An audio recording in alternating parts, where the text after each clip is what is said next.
Pak Remo tahu tak? Patah di India ke? Ada orang jual lada goreng weh. Bemuk kita dia jual lada goreng celup tepung.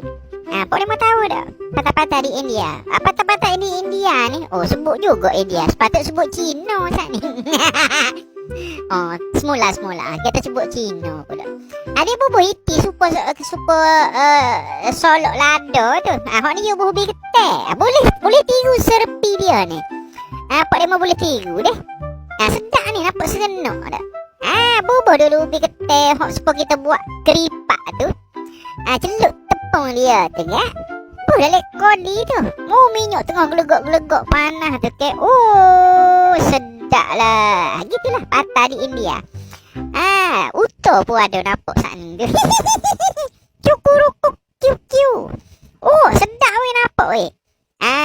Bemuk kita ni jual ni lah. Ramai orang pakat duk likung, duk mamah kerok. Tangan tak basuh tu. Bubuh sumbu-sumbu dia tu. Awah-awah dia tu. Sedap lah cili sos sikit kita nak cicuh lada tu. Dia macam makan gotu lah. Air goreng juga. Mak Yonih dia tu tak tengok tu. Eceh lah bagi tu. Tapi tak apa, berok lah lupa tak.